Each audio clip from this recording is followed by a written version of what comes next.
बिस्मिल्लाहिर्रहमानिर्रहीम। अस्सलामु अलैकुम रहमतुल्लाहि व बरकातुहू। मैं हूं जमील अहमद जामी। नाजरीन, मैदान करबला का तसव्वुर करें कि करबला की प्यासी और बंजर ज़मीन पे कारवान हुसैनी कूफियों के मुहासरे में है। खैमों से भूख और प्यास की शिद्दत से निढाल मासूम बच्चों की अल अतश की सदाएं आ रही हैं। हालांकि पास ही ठाटे मारता हुआ दरियाए फरात बह रहा है। ये शाम एक बेकरार शाम थी। गोया सोगवारी की चादर हर तरफ तनी हुई थी। ऐसे में आले रसूल सल्लल्लाहु अलैहि वसल्लम के खैमों से दूर एक शख्स किसी गहरी सोच में मुतफक्किर व बेचैन है। नाज़रीन, ये शख्स फौज कूफा का इंतहाई बहादुर से पेसालार है कि जिसका नाम उसकी माँ ने हुर यानी आज़ाद इंसान रखा। हुर बिन यजीद तमीमी 1000 सिपाहियों की नफरी के साथ अल कादसिया के सिपह सालार हुसैन बिन नुमैर की हिदायत पे कूफा से चंद मील के फासले पे हुसैनी दस्ते को कूफा शहर में दाखिल होने से रोकने के लिए भेजा गया था। नाज़रीन, आज की वीडियो में हम हुर बिन यजीद के किरदार के बारे में तफसीली गुफ्तगू करेंगे और आपको बताएंगे कि इस सिपह सालार ने किस तरह कारवान हुसैनी में शिरकत करके अपनी जान हजरत इमाम हुसैन रजी अल्लाह अन्हु के दिफा में कुर्बान की। नाज़रीन, एक जानिब हुर बिन यजीद का किरदार है कि जिसने हजरत इमाम आली मकाम सैयदना हुसैन बिन अली रजी अल्लाह अन्हु के लिए अपनी जान कुर्बान करके खुशनसीबी अपने नाम की, और दूसरी जानिब शिमर का किरदार है कि जिस बदबख्त ने वाक़े करबला में ऐसा किरदार अदा किया कि हमेशा के लिए मलून हो गया। हुर बिन यजीद के किरदार के अलावा हम शिमर जिल जोशन के किरदार के बारे में भी बात करेंगे, लिहाजा वीडियो को आपने स्किप नहीं करना। नाज़रीन, हुर बिन यजीद के किरदार को समझने के लिए मुख्तसर अल्फाज में वाक़े करबला के पस मंज़र को समझना ज़रूरी है। वाक़े करबला के बारे में आपको बताते चलें कि जब मदीना में वलीद बिन उतबा बैत यजीदी के लिए हर कस व नाकस को मजबूर कर रहा था, तो उस वक्त जनाब इमाम हुसैन रजी अल्लाह अन्हु ने मदीना को खैरबाद कहा और मक्का की राह ली, क्योंकि मदीना में मुकीम रहते तो बैत के बगैर कोई चारा ना था। लिहाजा 27 रजब 60 हिजरी को माँ अहलो अयाल मक्का कूच कर गए और वहां पहुंचकर शेब अबी तालिब में आरजी क़याम किया। आप रजी अल्लाह अन्हु को मक्के में क़याम किए अभी कुछ अरसा ही गुजरा था कि कूफियों के खतूत आना शुरू हो गए, जिनमें उनका तस्करा ये होता कि अगर आप कूफा आ जाएं तो हम मिलकर खिलाफत इस्लामिया की जिद्दोजहद का आगाज कर सकें। ये खतूत पाकर आप रजी अल्लाह अन्हु ने मुस्लिम बिन अकील को कूफा रवाना किया। मुस्लिम बिन अकील ने वहां के तसल्ली बख्श हालात आपको लिखे, जिनकी बिना पर आप कूफा के लिए आज़म सफ़र हुए। रिवायात बताती हैं कि आप रजी अल्लाह अन्हु ने जब रख्त सफ़र बांधा तो तमाम असहाब और अहले मक्का ने आपको मक्का जाने से बाज रखने के लिए पूरी कोशिश की, क्योंकि कूफियों का साबका गद्दाराना अमल उनके सामने था। दूसरा, चूंकि कूफी यजीद की हुकूमत के तहत था, इसलिए सब अकाबरीन असहाब ने तजवीज़ पेश की कि आप मक्का में रहकर अपनी खिलाफत की जिद्दोजहद करें, हम सब आपके साथ हैं और मदद करेंगे। लेकिन हज़रत इमाम हुसैन रजी अल्लाह अन्हु रज़ामंद ना हुए, तो हज़रत अब्दुल्ला बिन अब्बास ने आपको कूफा के बजाय यमन की तजवीज़ पेश और कहा कि अगर कूफा का सफ़र आपके नज़दीक ज़रूरी है तो पहले कूफियों को लिखिए कि वो यजीद के हाकिमों को वहाँ से निकालें, फिर आप वहाँ का कसद करें। लेकिन इमाम हुसैन रजी अल्लाह अन्हु ने फरमाया, ऐ इब्न अब्बास, मैं जानता हूँ कि आप मेरे खैर खा हो, लेकिन मैं अज़्म कर चुका हूँ। लिहाजा आप माँ अहलो अयाल 3 ज़िलहज को मक्का मुअज़्ज़मा से कूफा के लिए चल पड़े। हज़रत अब्दुल्ला बिन जाफ़र आपके चचाजाद भाई, जो वक्त रवानगी पर हाजिर नहीं थे, जब उनको खबर मिली कि आप कूच कर गए हैं तो उन्होंने खत लिखकर अपने बेटों औन और मोहम्मद के हाथ रवाना किया, जिसका मतन ये था, मैं आपको अल्लाह का वास्ता देता हूँ कि जो ही मेरा खत आपको मिले लौट आइए, क्योंकि जहाँ आप जा रहे हैं मैं डर रहा हूँ कि वहाँ आपकी हलाकत और अहले बैत की बर्बादी है। अगर खुदा न खास्ता आप हलाक हो गए तो दुनिया तारीख हो जाएगी, क्योंकि आप ही इस वक्त हिदायत याफ्ता लोगों का अलम और मोमिनों की उम्मीदों का मरकज़ हैं। आप सफ़र में जल्दी ना कीजिए, मैं भी आपके पास पहुँचता हूँ। जब हज़रत अब्दुल्ला बिन जाफ़र इमाम हुसैन रजी अल्लाह अन्हु के पास जाने लगे तो साथ उमर बिन साद हाकिम मक्का का सिफारशी खत भी ले लिया।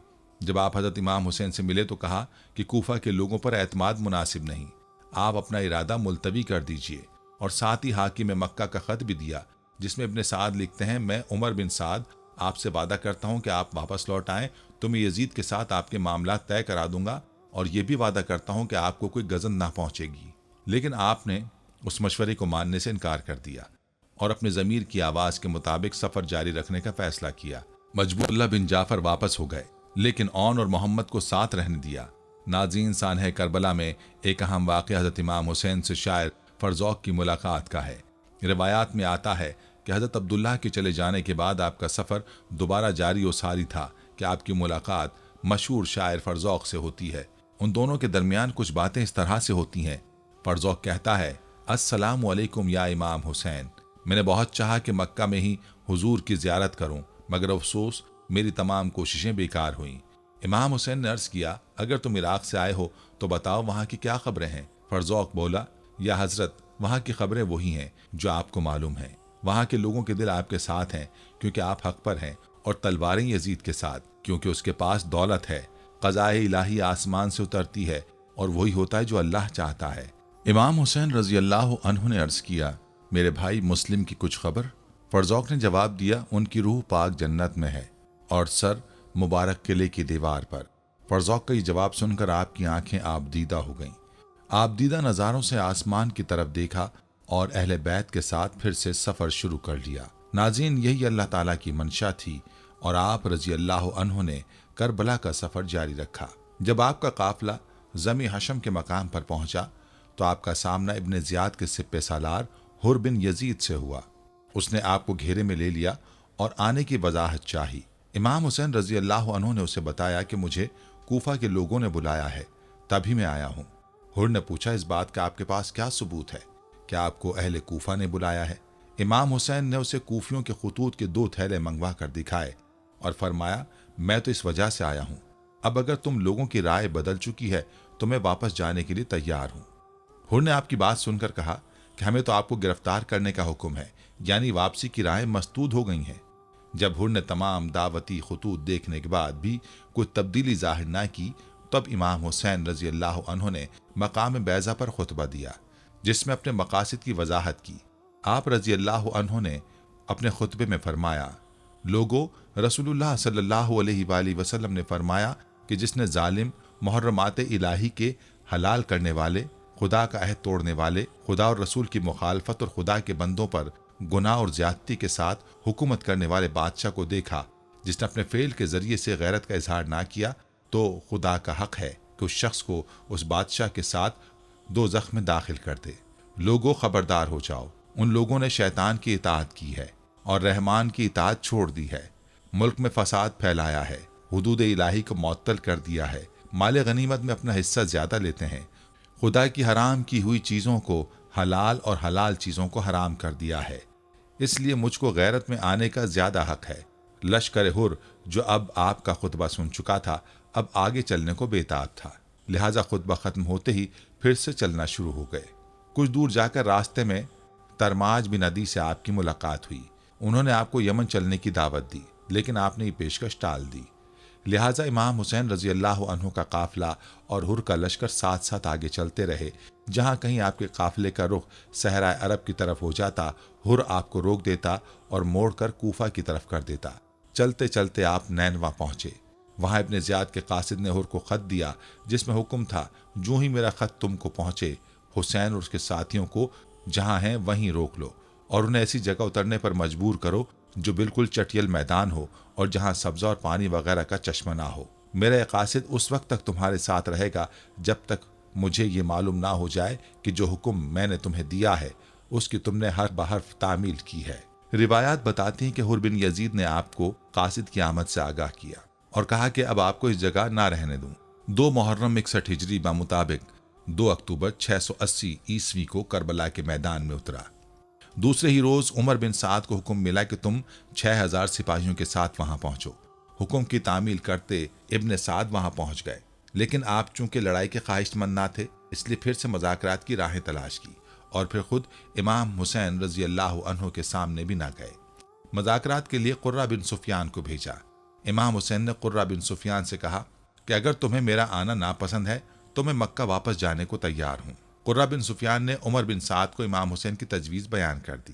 ابن سعد نے تجویز کو پسند کیا اور ابن زیاد کو یہ تجویز بھیج دی، لیکن ابن زیاد نے نہ صرف تجویز تسلیم کرنے سے انکار کر دیا بلکہ عمر بن سعد کو بھی نرم سست کہا اور حکم دیا کہ امام حسین بیعت نہ کریں تو ان کا پانی بند کر دو، اور مزید سرزنش کرتے ہوئے حکم دیا کہ اگر امام حسین اور ان کے ساتھی اپنے آپ کو حوالے کر دیں تو بہتر ہے، ورنہ جنگ کی راہ لو۔ روایات میں آتا ہے کہ حضرت امام حسین رضی اللہ عنہ نے جب دیکھا کہ صلح کی آخری کوشش بھی ناکام ہو گئی ہے تو آپ رضی اللہ عنہ نے اپنی مختصر ترین فوج کو منظم کیا، حضرت عباس کا علم مرمت کیا، زبیر بن قیس کو میمنہ پر اور حبیب بن مطہر کو میسرہ پر متعین کیا۔ اس کے بعد اللہ تبارک و تعالیٰ کی حضور دعا کی اور اللہ تعالیٰ سے تائید اور نصرت چاہی۔ اس کے بعد دشمن کی صفوں کی طرف متوجہ ہوتے ہوئے فرمایا، اے لوگو، جلدی نہ کرو، پہلے میری بات سن لو، مجھ پر تمہیں سمجھنے کا جو حق ہے اسے پورا کر لینے دو، اور میرے آنے کی وجہ بھی سن لو۔ اگر تم میرا عذر قبول کر لو گے اور مجھ سے انصاف کرو گے تو تم انتہائی خوشبخت انسان ہوگے، اگر تم اس کے لیے تیار نہیں تو تمہاری مرضی، تم اور تمہارے شریک مل کر زور لگا لو اور مجھ سے جو برتاؤ کرنا چاہتے ہو کر ڈالو۔ اللہ تعالیٰ میرا کارساز ہے اور وہی اپنے نیک بندوں کی مدد کرتا ہے۔ لوگو، تم میرے حسب نسب پر غور کرو اور دیکھو میں کون ہوں، اپنے گریبانوں میں منہ ڈالو اور اپنے آپ کو ملامت کرو۔ تم خیال کرو، کیا تمہیں میرا قتل اور میری توہین زیب دیتی ہے؟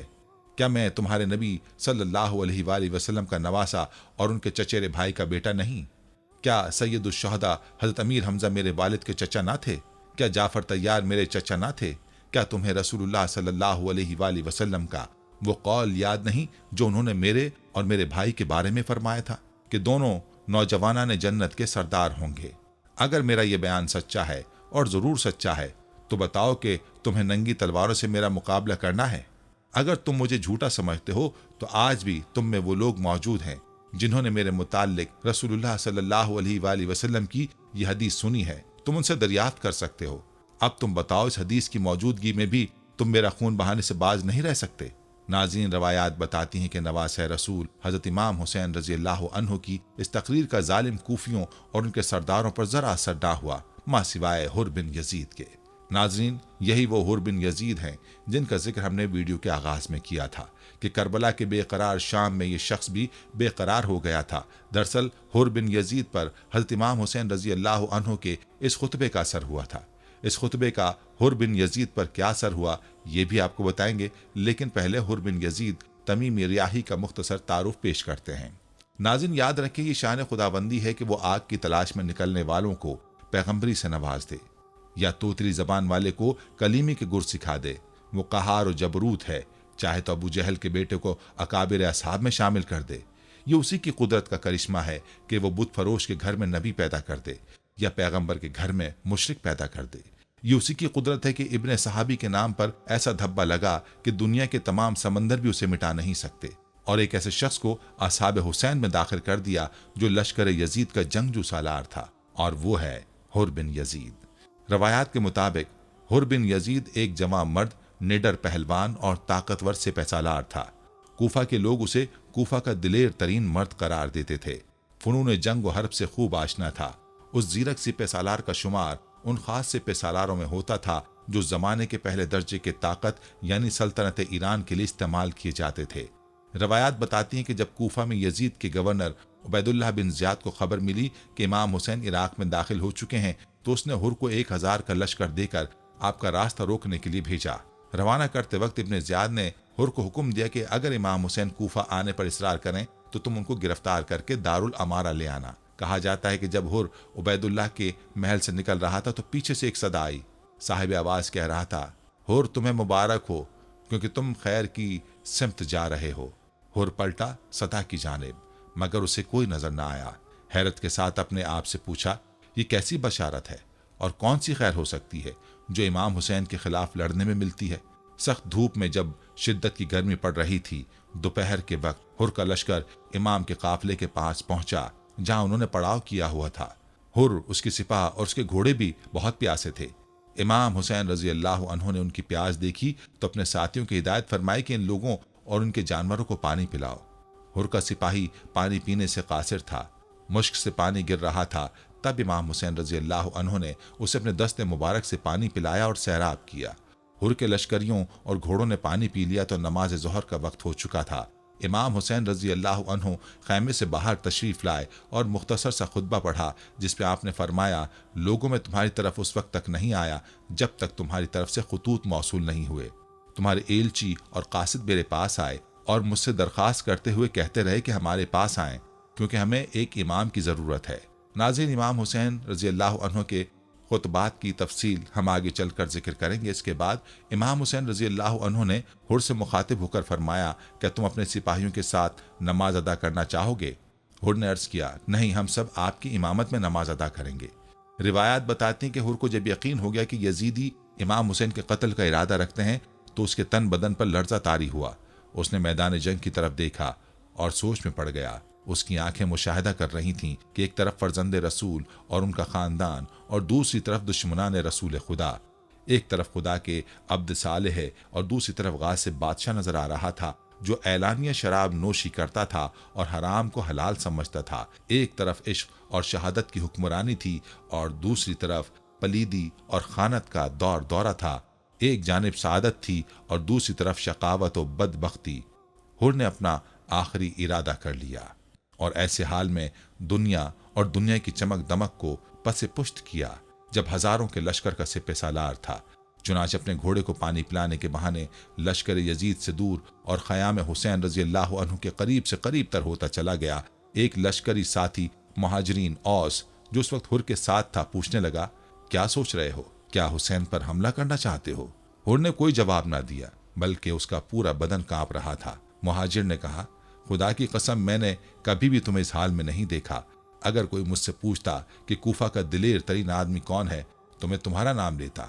हुर ने कहा, वल्लाह मैं अपने आप को जन्नत और दोजख के दरमियान देख रहा हूँ और अगर मेरे जिस्म के टुकड़े टुकड़े करके जला भी दिया जाए तब भी किसी चीज को जन्नत पर तरजीह नहीं दूंगा। उसके बाद हुर ने घोड़ा दौड़ाया और क़याम इमाम के रूबरू पहुंच गया। हुर जब इमाम हुसैन रजी अल्लाह अन्हु की खिदमत में हाजिर हुआ तो नादिम और शर्मिंदा था और अपने हाथ अपने सर पर रखे हुए था। इमाम हुसैन के सामने कहने लगा, ऐ अल्लाह, मैं तेरी तरफ लौट आया, बस मेरी तौबा कबूल फरमा, क्योंकि मैंने तेरे औलिया और तेरे रसूल सल्लल्लाहु अलैहि वसल्लम की बेटी के फर्जंदों को खौफ व दहशत से दो चार किया।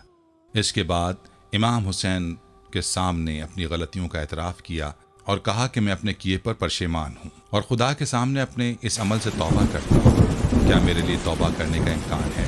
इमाम हुसैन रजी अल्लाह अन्हु ने फरमाया, हाँ।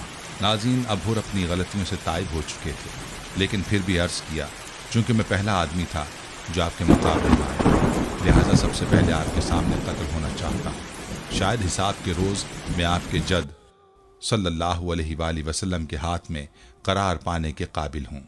नाज़रीन, रवायात बताती है कि जब हुर को इमाम हुसैन रजी अल्लाह अन्हु की तरफ से जहाद का इज़्न मिल गया तो हुर इमाम हुसैन के सामने खड़े हुए और लश्कर यजीद की तरफ रुख किया और उनसे यूं हम कलाम हुए, ऐ अहले कूफा, तुमने खुदा के इस अब्द सालेह को कूफा आने की दावत दी और जब ये यहाँ तशरीफ़ लाए तो तुमने इन्हें अकेला छोड़ दिया।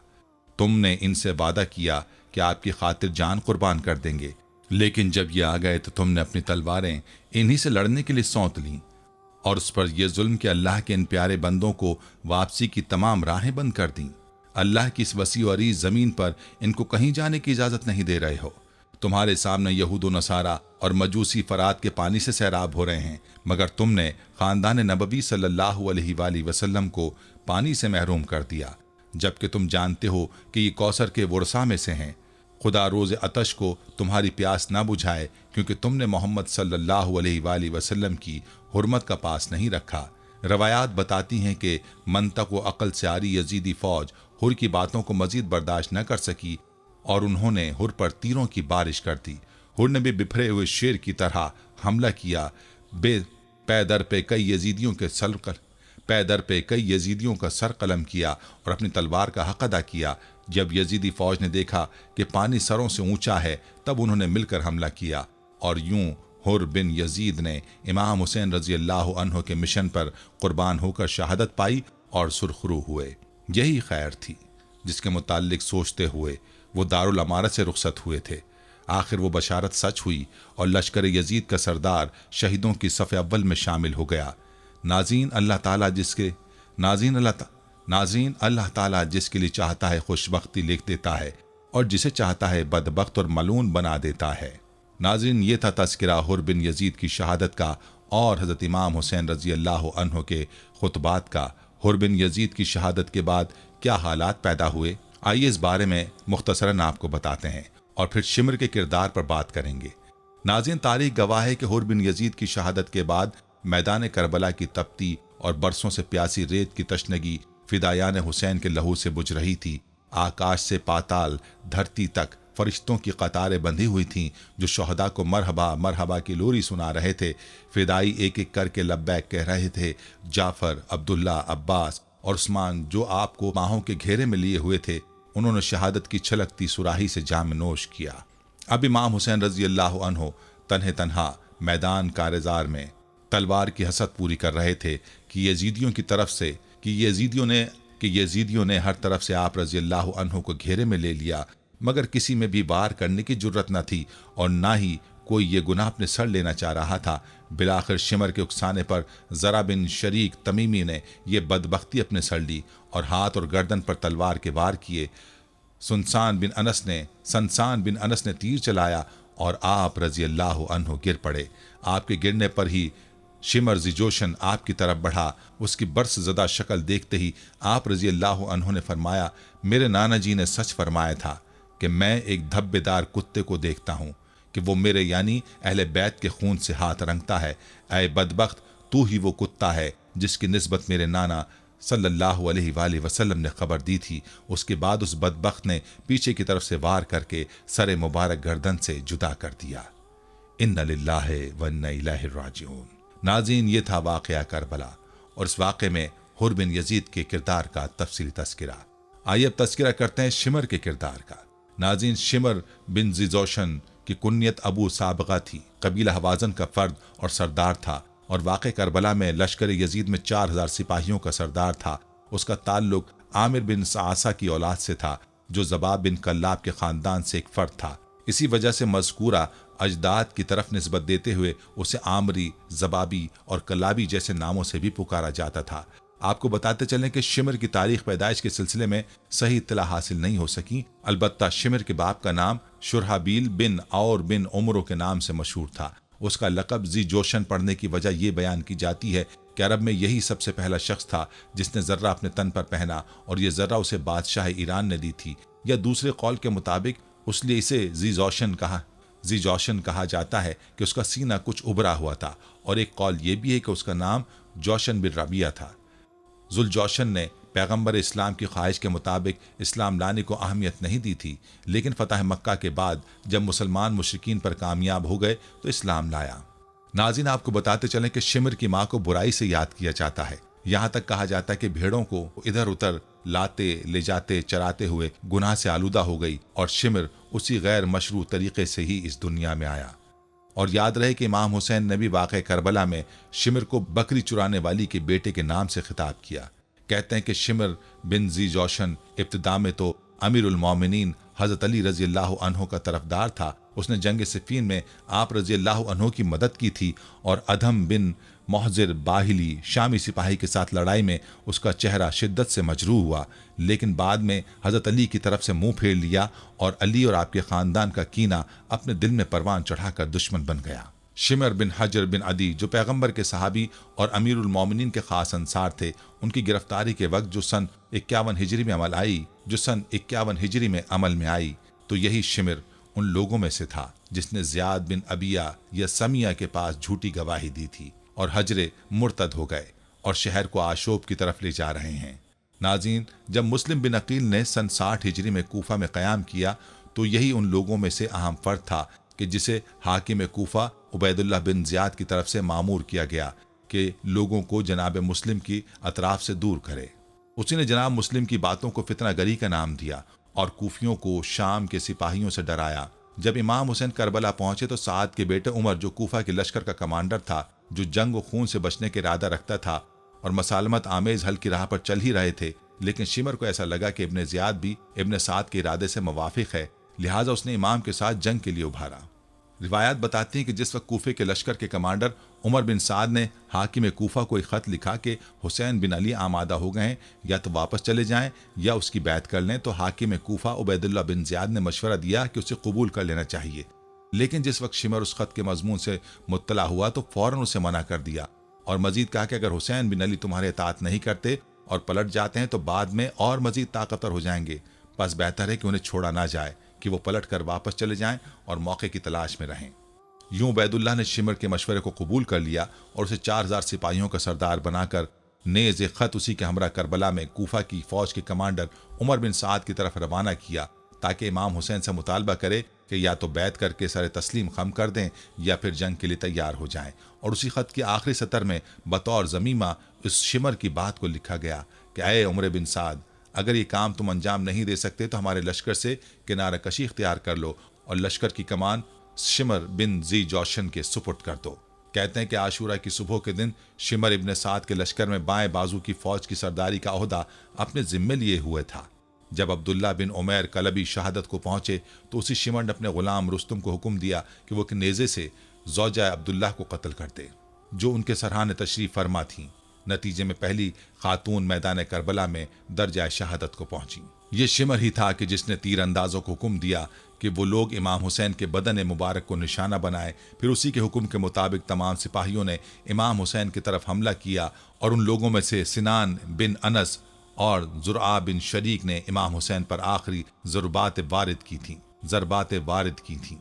बाज़ रिवायत से नकल हुआ कि शिमर इमाम हुसैन के सीने मुबारक पर बैठा था और आपका सर मुबारक गर्दन से जुदा किया था।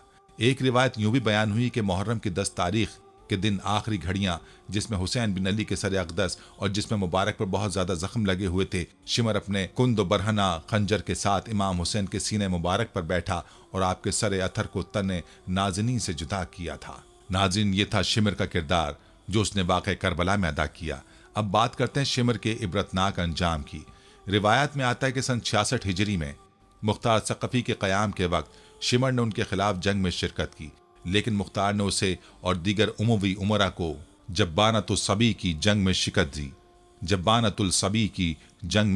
दी और शिमर को कूफा में हामियान बिन उमैया के इलाके की तरफ भागने पर मजबूर होना पड़ा। मुख्तार ने फिर से एक गुरोह को अपने गुलाम ज़रबी के साथ उसके पीछे भेजा तो शिमर ने मुख्तार के गुलाम को कत्ल कर दिया और सातीदमा नामी करिया की तरफ भागा और फिर वहां से शोश और समीरा नामी गांव के दरमियान कलताना नामी करिया की तरफ भागा और एक खत मुसब बिन जुबैर के लिए भेजा, जो मुख्तार के साथ जंग के लिए आमादा थे। लेकिन मुख्तार के बाद सिपाहियों ने शिमर का मुहासरा किया और ऐसे हालात में उसके साथी फरार हो गए। इस हवाले से मुस्लिम ज़बाबी, जो शिमर के ही कबीले से ताल्लुक़ रखता था, वो कहता है कि हम फरार हो गए थे और हम फरार कर गए थे और ख़ुद अपने आप को बसरा और कूफा के रास्ते में एक मुकाम सातीदा नामी करिया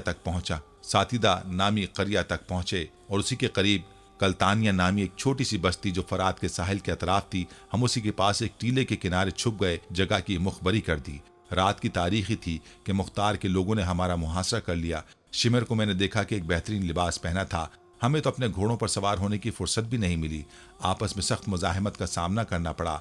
चंद साथ के बाद अल्लाह अकबर का नारा हमने सुना और किसी ने चिल्लाकर कहा, खुदावंद आलम ने एक खबीस को मार डाला। कहते हैं कि उसी मुकाम पर शिमर बिन जी जोशन को बासिल जहन्नुम किया गया और उसका सर नजिस मुख्तार के पास भेज दिया और उसके मनहूस बदन को कुत्तों के सामने डाला गया था और मुख्तार ने शिमर के सर को मोहम्मद बिन हनीफिया की खिदमत में रवाना कर दिया। जबकि बाज़ रिवायात के मुताबिक शिमर को गिरफ्तार किया गया और मुख्तार के पास लाए। मुख्तार ने हुक्म दिया कि इसकी गर्दन उड़ा दें और इसके जसद को एक खौलते हुए तेल की देग में डालें और मुख्तार के साथियों में से एक ने अपने पैर से शिमर के सर को कुचला था। अब्दुर्रहमान बिन अब्द कहता है कि मैंने ही शिमर को हलाक किया था। मुख्तार की निगाह जैसे ही शिमर के सर बरीदा पर पड़ी, सजदाए शुक्र बजा लाए और हुक्म दिया कि सर को नेज़े पर बुलंद किया जाए और शहर की जामे मस्जिद के सामने लोगों के लिए दरस इबरत के लिए लटका दिया जाए।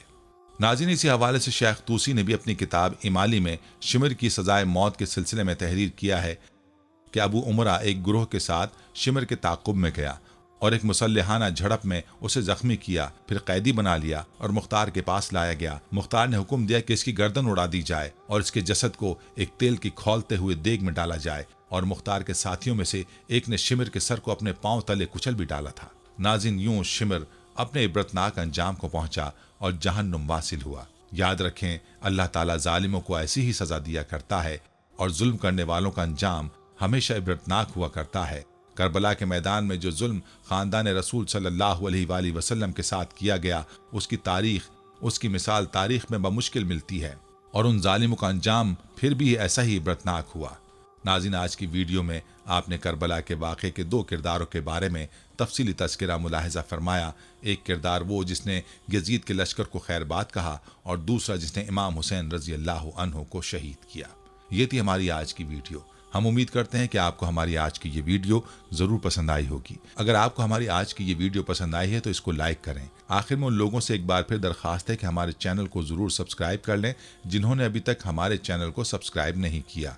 सब्सक्राइब के साथ साथ घंटी के बटन को भी ज़रूर क्लिक करें ताकि आपको हमारी आने वाली मज़ीद वीडियोज़ का नोटिफिकेशन बर वक्त मिलता रहे। अल्लाह ताला आपको अपने हिफ्ज़ व मान में रखे, आमीन। आखिर में प्यारे दोस्तों, हर वीडियो के इख्तिताम में हमने एक दुआ का सिलसिला शुरू किया हुआ है। जो भी इस दुआ में शामिल होगा, मेरा दावा है कि अल्लाह पाक उसकी तमाम जायज़ हाजात को पूरा करेंगे। अपनी दुआ का आगाज़ दुरूद इब्राहिमी से करते हैं। आप सब दोस्त और बहनें पहले मेरे साथ मिलकर दुरूद पाक पढ़ लें और कमेंट्स में आमीन लाजमी लिखिएगा। अल्लाह पाक उस आमीन को लिखने की बरकत से आपकी और मेरी तमाम जायज़ हाजात को पूरा फरमाएंगे। दुआ का आगाज़ करते हैं।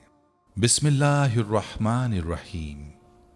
अल्लाहुम्मा सल्ली अला मुहम्मदिन व अला आलि मुहम्मदिन कमा सल्लैता अला इब्राहीम व अला आलि इब्राहीम इन्नका हमीदुम मजीद। अल्लाहुम्मा बारिक अला मुहम्मदिन व अला आलि मुहम्मदिन कमा बारकता अला इब्राहीम व अला आलि इब्राहीम इन्नका हमीदुम मजीद। तमाम हम्द व सना रब्बे ज़ुल जलाल के लिए हैं, जिसकी रहमत से नाउमीदी नहीं, जिसकी नेमतों से दामन खाली नहीं, जिसकी मग़फ़िरत से मायूसी नहीं और जिसकी रहमतों का फैज़ान कभी नहीं रुकता। ऐ अल्लाह पाक, ऐ अल्लाह तू पाक है, तेरा शुक्र अदा करते हैं इस इकरार के साथ कि तेरे सिवा कोई माबूद नहीं, तू सबसे बड़ा है, तेरा कोई शरीक नहीं और ना ही कोई हमसर है। ज़मीन व आसमान पर जितनी भी मखलूक़ात हैं, तू सबका मालिक है और तू ही सबका पालने वाला है। ऐ अल्लाह पाक, बिलाशुबा तू हमसे मोहब्बत करता है। यही वजह है कि तूने हमें ईमान की दौलत से नवाजा और हमें अपने महबूब सल्लल्लाहु अलैहि वसल्लम का उम्मती बनाया। या अल्लाह, अपने प्यारे हबीब पाक सल्लल्लाहु अलैहि वसल्लम के सदक़े हमारी जिंदगियों को पुरसुकून और आसान बना दे। या इलाही, हम सब के गुनाह मुआफ़ फरमा दे, हम सबको आबिद और सहर खेस बना दे, हम पर राज़े शौक़ आश्कार करते, हमें ग़ुलामी मुस्तफ़ा सल्लल्लाहु अलैहि वसल्लम से सरफराज फरमा दे, हमारे दिलों की वीरान बस्ती को अपनी रहमत से आबाद करते और हमें उस रास्ते पर हमेशा कायम रख जो नबी पाक सल्लल्लाहु अलैहि वसल्लम ने बतलाया है। या अल्लाह पाक, हम सबको सच्चे दिल से तौबा करने की तौफीक अता फरमा दे। ऐ रब्बे रहीम, हम गुनाहों की दलदल में डूब गए हैं, हम बदकारियों की मस्तियों में गिर पड़े हैं, हम मायूसियों के अंधेरों में भटक रहे हैं, रहमत इलाही से खुद ही रूठ गए हैं। ऐ अल्लाह, हम निदामत के आंसुओं से नाआशना हैं, हम एक सच्ची तौबा के तलबगार हैं। ऐ अल्लाह पाक, अपनी रहमत से हमें वो सच्ची तौबा अता फरमा। ऐ परवरदिगार, हमें हमारे वालिदैन को, हमारे अहल व अयाल को, हमारे आबा व अजदाद और हमारी आने वाली नस्लों को अपनी आफियत अता फरमा। हम सबको बेहिसाब रिज़्क़ अता फरमा, हम सबको हासिदों की हसद से बचा। दोनों जहानों के मालिक, जब हम थक जाएं तो हमें आराम पहुंचाना, जब मुश्किलें भर जाएं तो आसानी बन जाना, जब हम कमजोर पड़ जाएं तो हमारी ताकत बन जाना, जब हम दुख और तकलीफ में हों तो हमारा मरहम बन जाना, जब हम मायूस हो जाएं तो हमारा भरोसा और यकीन बन जाना, जब हम भूख से निढाल हो जाएं तो तेरी याद ही हमारी ग़िज़ा बन जाए, जब हर तरफ बेचैनियां भर जाएं तो ऐ पाक परवरदिगार हमारा सुकून बन जाना, जब हमारे अंदर मायूसी का अंधेरा भरने लगे तो उम्मीद की रोशनी बन जाना, जब हर चीज़ हमारे लिए नामुमकिन हो जाए تو ہر چیز کو اپنے خاص فضل و کرم سے ممکن بنا دینا۔ اے ارض و سما کے مالک، تو غفور ہے، تو رحیم ہے، ہم سب کی توبہ قبول کرنا، ہمارے صغیرہ کبیرہ گناہوں کو دھو دے، ہمارے دلوں کو ہدایت عطا فرما، ہماری زبان کو درستگی اور نرمی عطا فرما، ہم سب کو گناہوں سے بچا اور نیک اعمال کرنے کی توفیق عطا فرما۔ اے اللہ، جس طرح تو بارش برسا کر سوکھی زمین کی پیاس بجھاتا ہے، اسی طرح اپنی رحمت سے ہمارے دلوں کو بھی سیراب کر دے۔ بے شک تو بڑا مہربان اور نہایت رحم کرنے والا ہے۔ اے پروردگار، ہم سب کو ہر اس نعمت سے سرفراز فرما جس میں ہمارے لیے خیر و برکت ہو، عزت و وقار ہو، راحت و سکون ہو، صحت اور تندرستی ہو، ترقی ہو، خوشحالی ہو اور دنیا اور آخرت کی بھلائی ہو۔ اے ہمارے اللہ، ہماری زندگیوں کو محبت کا عنوان بنا دے کہ ہم سب سے زیادہ تجھ سے محبت کریں، تجھ کو فوقیت دیں، تیری عبادت کریں، تیرا حکم مانیں، تیرے بتائے ہوئے رستے پر چلتے رہیں، یہاں تک کہ ہماری زندگی تمام ہو جائے اور تو ہمیں اپنے نور سے ڈھانپ لے، وہ نور جو ہمارے سینے کو منور کر دے، وہ نور جو قبر کو روشن کر دے، وہ نور جو پل صراط پر روشنی بن جائے۔ اے ہمارے رب، ہم کو بھی ان خوش نصیبوں میں شامل فرما جن کی توبہ تو قبول کرتا ہے، جن کے گناہوں کو تو اپنے فضل و کرم اور رحمت سے نیکیوں میں تبدیل کرتا ہے۔ یا اللہ، ہمارے پاس کوئی عمل نہیں ہے، ہمیں صرف تیری رحمت کا آسرا ہے۔ اے پروردگار، ہمیں اپنی رحمت میں ڈھانپ لے۔ اے بلندیوں کے بادشاہ، اے رب کائنات، ہمارے دل اور ہمارے قدم اپنی رضا کی طرف پھیر دے۔ یا اللہ، ہمیں وہ عقل دے جو تسلیم و رضا میں جائے، ہمیں وہ دوست دے جو منزل تک ہمارا ساتھ دیں، ہمیں وہ نسبتیں عطا کر جو تجھے منظور ہیں۔ یا اللہ، اپنے محبوب پاک صلی اللہ علیہ وآلہ وسلم کی ہمارے دلوں میں محبت عطا فرما۔ یا الہی، اس دور میں اور آنے والے دور میں ہم سب پر مہربانی فرمانا۔ یا اللہ، ہمارے دلوں کو غفلت سے دور کر دے اور ہم کو آخرت کی تیاری کی فکر عطا فرما۔ اس دنیا میں اور اس زندگی میں اپنے نبی پاک صلی اللہ علیہ وآلہ وسلم کا تابعدار اور متی ہم کو بنا دے تاکہ قیامت میں ذلت و رسوائی نہ ہو۔ یا اللہ، اپنے مومن اور مخلص بندوں کے ساتھ ہمارا حشر فرمائیے اور دوزخ کے عذاب سے ہم سب کو اپنی پناہ میں رکھنا۔ اے پاک پروردگار، ہم کو اعمال صالحہ کی توفیق عطا فرما اور اپنی رحمت سے ہم سے وہ کام لے جس سے تو راضی ہو، اور ان سب کاموں سے بچا لے جن سے تو ناراض ہو۔ یا اللہ، شیطان کی گمراہیوں سے ہم سب کو کامل طور پر محفوظ رکھ۔ اے رب کریم، ہمارے ہاتھ تیرے سامنے پھیلے ہیں، ان کو اپنی شان کے مطابق خیر و برکت اور دنیا اور آخرت کی ہر طرح کی بھلائی اور کامیابی سے بھر دے۔ اے اللہ، ہمیں ہر وہ چیز عطا فرما جس کی ہمیں ضرورت ہے۔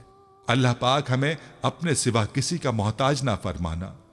اے بہت بڑی شان والے، ہمیں باعزت اور بہترین صحت کے ساتھ عمر طویل عطا فرمانا اور ہمیشہ اپنے حفظ و امان میں رکھنا۔ یا اللہ، خاوند اور بیوی کو ایک دوسرے کے حقوق ادا کرنے کی توفیق عطا فرما، اولاد کو والدین کا فرما بردار بنا دے، بھائی بھائی سے ناراض ہیں ان کی آپس کی نفرتیں ختم کر دے۔ اے مالک، جو بچے بگڑے ہوئے ہیں ان کو راہ راست پر چلنے کی توفیق عطا فرما۔ اے اللہ، ہم نے جن لوگوں کے حقوق دینے ہیں یا ہم نے جن کی غیبت یا چغلی کی ہے، انہیں اپنی بارگاہ میں سے اتنا دے اور ایسی جزا و ثواب سے نواز دے کہ روز قیامت ہم سے بدلہ لینے کی طرف توجہ ہی نہ ہو۔ اے پاک پروردگار، ہمارے والدین کو سلامت رکھ، صحت اور تندرستی کے ساتھ تمام زوجین میں محبت بنائے رکھ، جن کے درمیان ناراضگی ہے اسے دور کر دے۔ یا الہی، جو بے اولاد ہیں، اولاد کی نعمت کے لیے تڑپتے ہیں، انہیں نیک اور صالح اولاد عطا فرما۔ جن کی شادیاں نہیں ہوئی ہیں، جو بیٹے بیٹیاں رشتوں کی آس لگائے بیٹھے ہیں، اپنے غیب کے خزانوں سے ایسے وسیلے اور راستے بنا کہ ان سب کو نیک شریک حیات ملے۔ یا اللہ، جو مسلمان پریشان حال ہیں، مصیبت میں ہیں، اپنی لامحدود رحمت و مہربانی سے ان کی تمام پریشانی، مشکل، مصیبت اور تنگی کو دور فرما دے۔ اے ارض و سما کے مالک، ہماری ٹوٹی پھوٹی دعاؤں کو نہ دیکھ، ہمارا تجھ پہ جو یقین کامل ہے اس کو دیکھ، اور آج ہماری تمام دعاؤں کو، حاجتوں کو پورا کر دے۔ ہمیں ایسی معافی دے دے جس کے بعد گناہ سے نفرت ہو جائے، ہمیں ایسی ہدایت عطا فرما جس کے بعد گمراہی نہ ہو، ہمیں ایسی کامیابی عطا فرما جس کے بعد ناکامی نہ ہو، ہمیں ایسی عزت عطا فرما جس کے بعد کوئی ذلت نہ ہو، ہمیں ایسی خوشیاں عطا فرما جس کے بعد تکبر نہ ہو، ہمیں ایسی رضا دے جس کے بعد تیری ناراضگی نہ ہو، ایسی رحمت عطا فرما جس کے بعد عذاب نہ ہو، ایسی اولاد سے نواز دے جو نیک اور باعث عزت ہو، ایسا رزق عطا فرما جو حلال اور بابرکت ہو، اور ایسی موت عطا فرما جو باعث مغفرت ہو۔ اے اللہ، ہماری مغفرت فرما دے، ہمارے ماں باپ کی مغفرت فرما دے۔ اے اللہ، جنہوں نے ہمیں بڑی محنتوں سے پالا پوسا، ہمارے لیے تکلیفیں اٹھائیں، خود بھوکے رہ کر ہمیں کھلایا، تکلیف میں رہ کر ہمیں آرام پہنچانے کی کوشش کی، اے اللہ ہماری روزی کے حصول کے لیے جد و جہد اور کوشش کرتے رہے۔ اے اللہ، ہماری تربیت کے لیے جو کچھ ان سے ہو سکا، اے اللہ انہوں نے ہمارے لیے کیا۔ اے اللہ، ہماری طرف سے ہمارے والدین کو جزائے خیر عطا فرما۔ اے اللہ، جن اساتذہ کے ذریعے سے تیرا کلام پاک ہم تک پہنچا ہے، اے اللہ تیرے دین کا علم ہم تک پہنچا ہے، اے اللہ ان تمام لوگوں کی قبروں کو نور سے بھر دے۔ اے اللہ ان کی مغفرت فرما، ان کے درجات کو بلند فرما۔ اے اللہ عذاب قبر سے ان کی حفاظت فرما۔ اے اللہ اپنے محبوب و مقبول بندوں میں شامل فرما۔ اے اللہ ہماری طرف سے انہیں بہترین جزا عطا فرما، ان کی نیکیوں کو قبول فرما، ان کی خطاؤں سے درگزر فرما، ان کی سیئات کو حسنات سے مبدل فرما۔ اے اللہ تجھے تیرے نبی کا واسطہ، جنہوں نے ہمارے لیے بڑی قربانیاں دیں، ہمارے لیے بہت تڑپے، ہمارے لیے تجھ سے بہت کچھ مانگا، اے اللہ قیامت تک آنے والی انسانیت کو قرآن کی دولت عطا کی، علم کی دولت سے سرفراز فرمایا، ساری انسانیت کی صحیح رہبری کے لیے ساری زندگی کے اصول اور نظام کو ترتیب دیا۔ اے اللہ اپنے محبوب کی قربانیوں کو قبول فرما، اور اپنی امت کی طرف سے، اے اللہ اپنے بندوں کی طرف سے اپنے نبی کو بہترین جزائے خیر عطا فرما۔ آمین یا رب العالمین۔